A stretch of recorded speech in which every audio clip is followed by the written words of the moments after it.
Kita sering bicara tentang pahlawan. Tapi kali ini saya akan membawa kalian jauh ke gunung, ke jantung Borneo yang bergetar di ritme pedalaman, di mana hutan adalah rumah dan roh adalah penjaga. Di tanah ini, pahlawan hadir dalam dua bentuk. Ada yang berjuang dengan mandau di rimba raya, dan ada yang berjuang dengan sunyi, doa atau kekuatan spiritual untuk mendirikan negeri. Saya akan bicara tentang mandau yang melawan penindasan dan jiwa nebar yang menaklukkan kedaulatan.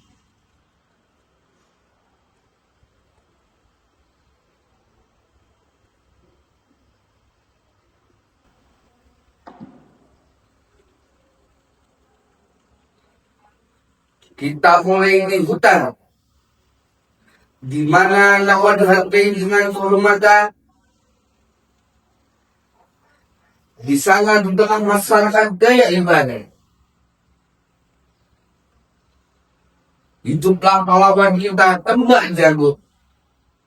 Ia hanyalah rakyat biasa, namun diangkat oleh takdir dan keberaniannya melawan kesewenangan.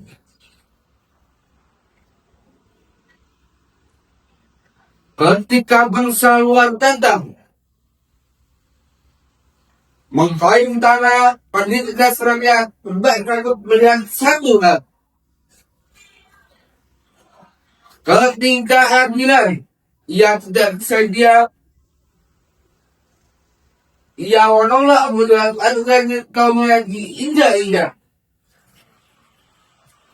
Dengan mandau di tangan, dengan semangat yang menyala, ia memimpin pahlawan. Ia membuktikan bahwa di hadapan kebenarannya, senjata modern tak berarti apa-apa. Karena barang yang sejati itu tidak bisa dibeli. Nenek moyang Dayak mengajarkan kita, penghormatan adalah nafas terakhir yang harus dipertahankan. Mbak Jagut adalah simbol ketegasan. Ia mengajarkan kita bahwa kepahlawanan adalah keberanian membela yang benar. Meskipun harus berdiri sendiri melawan rebel.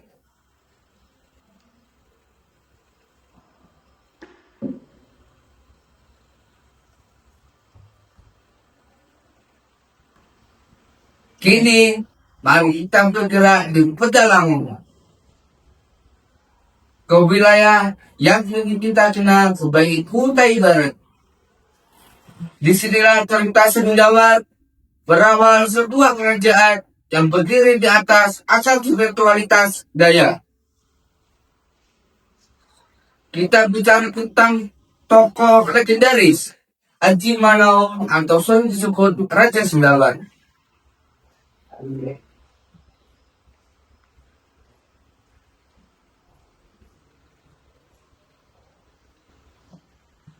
Kepahlawanan Haji Manau berbeda.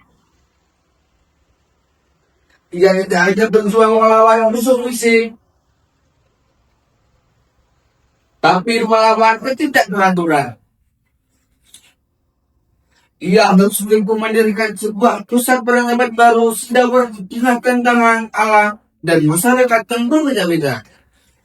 Di sini, kepahlawanan berukur dari ketahanan spiritual. Cerita Dayak Benua menyebutkan Haji Manau adalah sosok yang memiliki kesaktian yang erat dengan alam. Dia mampu memimpin bukan dengan kekuatan senjata, melainkan dengan kebijakan dan kemampuan menyatukan. Ia harus sangat cukup pada prinsip-prinsip kearifan lokal agar kerajaan itu tidak runtuh. Bayangkan ketentuan seorang pemimpin yang harus menyeimbangkan antara tradisi leluhur dan kebutuhan untuk berorganisasi. menjadi kerjaan yang harus menjaga api agar tetap nyala, sekaligus membuka jalan bagi masa depan. Haji Manau mengatakan, kita nilai kedua, kedudukan spiritual dan batin yang kokoh.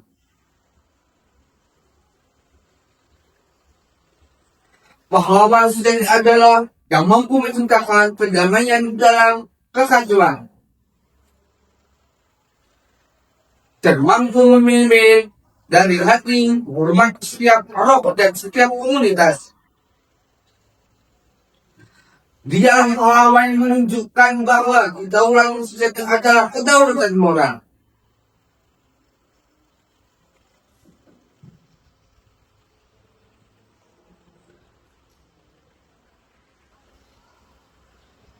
Dua pahlawan yang mewakili dua wajah Kalimantan, kebanyakan daya iman melambangkan keberanian fisik dan perlawanan terhadap tirani. Haji Manau Dayak Sumbawa atau Ubay melambangkan kedudukan spiritual dan kekuasaan yang bijaksana. Mereka adalah dua pilar yang menopang diri kita. Kita tidak bisa memilih salah satunya. Kita harus membawa darah Mandau terbaiknya untuk berani melawan ketidakjujuran. Dan kita harus memiliki Sumi Haji Manau untuk teguh membangun kehidupan yang berprinsip. Kepahlawanan ini adalah warisan.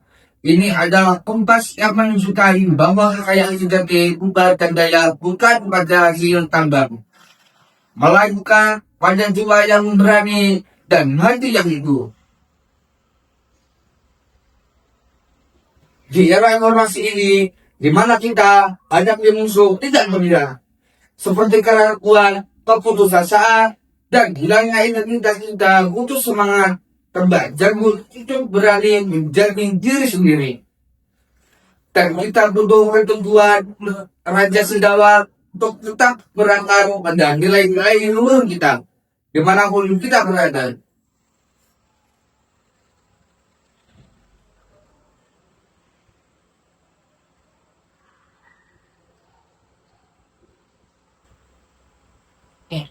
Kita adalah pewaris dari keberanian dan keteguhan ini. Dengan tanggal teriak Mandau, berani tegakkan kebenaran. Dengarkanlah lantunan Suli, teguh jaga jiwamu agar tetap berakal. Tugas kita bukanlah mengenang mereka, melainkan menjelma menjadi mereka menjadi pahlawan di kehidupan kita sehari-hari. Terlah Mandau dan Suli itu di dalam jiwa kalian untuk katakan itu dan bersuara dengan keberanian. Terima kasih.